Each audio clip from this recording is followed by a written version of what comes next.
இயேசுவில் எனக்கு மிகவும் பிரியமான சகோதர சகோதரிகளே, இந்த வாரம் முழுவதும் நம் ஆண்டவர் இயேசு கிறிஸ்து அவருக்கும் தந்தைக்கும் இடையே உள்ள அந்த உறவை குறித்து தன்னுடைய சீடர்களுக்கும் மக்களுக்கும் போதித்து கொண்டு இருக்கிறார். அவர் சொன்ன மையம் இதுதான்: அவரும் தந்தையும் ஒன்று. இயேசு தந்தைக்குள்ளாக இருக்கிறார், தந்தை மகனுக்குள்ளாக இருக்கிறார். இருவரும் என்ன செய்ய வேண்டும் என்பது அவர்களுக்கு தெரியும் என்பதுதான் அதனுடைய மையமாக இருக்கிறது. இதை சீடர்கள் சரியாக புரிந்து கொள்ள முயற்சி செய்தார்களா என்றால் நிச்சயமாக இல்லை. அப்படி முயற்சி செய்திருந்தால் நிச்சயமாக பிலிப்பு இன்றைய நாளில் இந்த ஒரு கேள்வியை கேட்டிருக்க மாட்டார். தந்தையை எங்களுக்கு காட்டும் என்று. இயேசு கிறிஸ்து அதற்கும் பதில் சொல்கிறார். நீ எப்படி கேட்கலாம்? நீ என்னை காண்பது தந்தையை காண்பது போலாகும். நீ என்னை நம்பினால் தந்தையை நம்பலாம். என்னுடைய வார்த்தைகளின் பொருட்டு நம்பாவிட்டாலும் கூட நான் செய்கிற செயல்களின் பொருட்டு என்னை நீங்கள் நம்பலாம். என் பெயரால் நீங்கள் எதை கேட்டாலும் உங்களுக்கு நான் கொடுப்பேன் என்று அந்த கேள்விக்கு இத்தனை பதில்களை இயேசு கிறிஸ்து தெளிவாக விளக்கமாக சொல்லியிருக்கிறார். ஆக என்னை காண்பது தந்தையை காண்பது போலாகும். நிச்சயமாக பிலிப்பு இருந்த இடத்தில்தான் இன்று பல கிறிஸ்தவர்கள் இருந்து கொண்டு இருக்கிறார்கள். எல்லாவற்றையும் இயேசுவிடமிருந்து பெற்று அனுபவித்த பிறகு இயேசுவிடம் செல்லுங்கள் என்று சொன்னால் அவர்கள் கேட்கிற கேள்வி இதுவாக இருக்கிறது: இயேசுவை நம்புவதற்கு ஏதாவது அடையாளம் இருக்கிறதா? இயேசுவை ஏற்றுக்கொள்வதற்கு ஏதாவது அறிகுறி இருக்கிறதா? ஏதாவது சான்று இருந்தால் நான் இயேசுவிடம் செல்கிறேன் என்று இயேசுவிடமிருந்து எல்லாவற்றையும் பெற்றுக்கொண்ட பிறகு பல கிறிஸ்தவர்கள் பேசுகிற பேச்சாக இருக்கிறது. நிச்சயமாக இன்று காலை கண் விழித்ததில் இருந்து இந்த இரவு உறங்கச் செல்வது வரை நாம் ஏங்குவதும் இருப்பதும் நம்முடைய செயல்களினால் என்று நம்புகிற பல பேர் இருந்து கொண்டு இருக்கிறார்கள். நிச்சயமாக நம்முடைய செயல் அல்ல. கடவுள் இந்த காலை முழுவதும், ஏன் இந்த இரவு முழுவதும் நம்மோடு இருக்க விருப்பப்பட்டு இருக்கிறார். அதனால் தான் இந்த நாளை மகிழ்ச்சியாக கொடுத்திருக்கிறார்.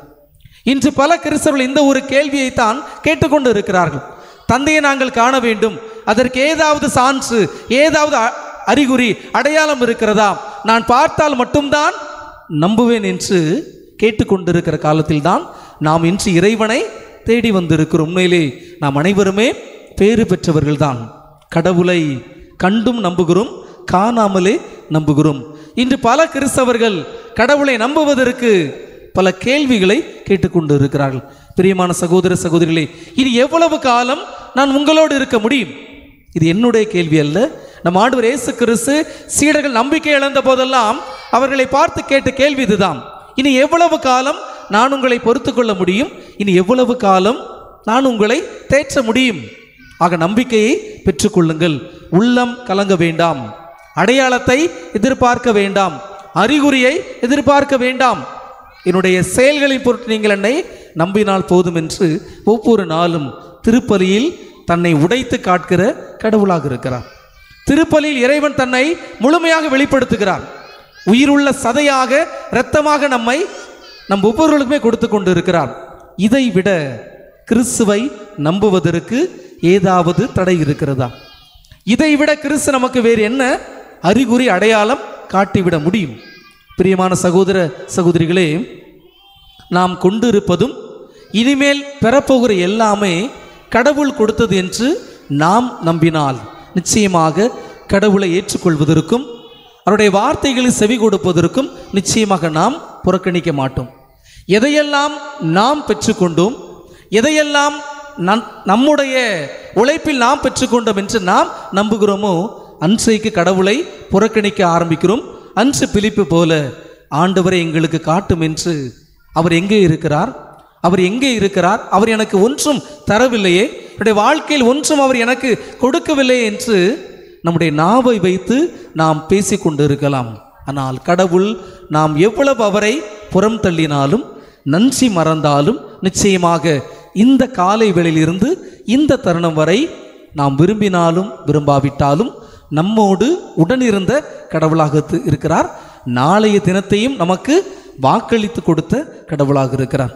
பிரியமான சகோதர சகோதரிகளே, கடவுளுடைய வார்த்தையை நம்பாவிட்டாலும் அவர் நமக்கு செய்திருக்கிற செயல்களை எல்லாம் உற்று பார்ப்போம்.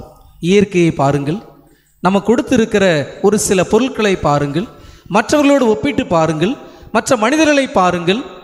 அவர்களுக்கெல்லாம் கிடைக்காத ஒரு நல்ல காரியம் நமக்கு கிடைத்திருப்பது எதனால், யாரால் என்கிற கேள்வி நம்மிடம் எழுப்பப்பட்டாலே போதும், நிச்சயமாக பிலிப்பு கேட்ட கேள்வி நம்ம ஒருபோதும் கடவுளை பார்த்து கேட்க நேரிடாது. ஆண்டவரை எங்களுக்கு காட்டும் என்று சொல்லி நம்முடைய வாழ்க்கையில் அவர் நாமத்தில் எல்லாவற்றையும் கேட்கலாம். அவர் கொடுக்கிற கடவுளாக இருக்கிறார். அவரை நம்பினால் மட்டும் போதும். வேறு எதையும் நம்மிடம் எதிர்பார்க்கிற கடவுள் அல்ல, நம்பிக்கையை மட்டும் எதிர்பார்க்கிற கடவுளாக இருக்கிறார். ஆமென்.